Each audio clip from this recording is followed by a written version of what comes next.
بسم اللہ الرحمن الرحیم۔ روح کو دریافت کرنے کا طریقہ یہ ہے، صرف روح کو ہی دریافت کرنے والے روح کو دریافت کر پاتے ہیں۔ اس کی مثال مولانا روم رحمۃ اللہ علیہ نے دی۔ ایک شیر کا بچہ گم ہو گیا اور بھیڑوں میں پلنے لگ گیا۔ وہ شیر تھا لیکن بھیڑوں میں رہ گیا اور بھیڑوں جیسی حرکتیں کرنے لگ گیا۔ ایک دن ایک بزرگ شیر نے دیکھا، یہ تو شیر ہے لیکن بھیڑوں میں رہ رہا ہے۔ اس نے بچے کو پکڑا اور کہا، تو شیر ہے۔ بچے نے کہا، میں تو بھیڑ ہوں۔ شیر نے کہا، تو اور ہے، یہ لوگ اور ہیں۔ وہ کہ تیری جنس اور ہے۔ اس بچے نے کہا، مجھے کیا پتا، میری جنس اور ہے، اور یہ مجھے کس طرح پتہ چلے گا؟ اس بزرگ شیر نے کہا، میں تمہیں تمہاری جنس دکھاتا ہوں۔ اس نے ایک بھیڑ کو جھپٹا مارا اور کھا گیا، اور بچے کو کہا، میرا یہ عمل دیکھا ہے؟ اس نے کہا کہ جی دیکھا ہے۔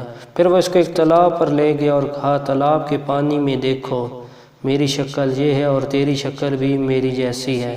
جب اس بچے نے اپنی شکل پانی کے آئینے میں دیکھی تو اسے پتہ چلا وہ بھی شیر ہے۔ تو اس نے کہا کہ چل اب تو بھی بھیڑ کو پکڑ اور کھا جا۔ ایک بار آئینے میں پہنچنے کی دیر ہے اور آگے کھیل روح کا اپنا ہے۔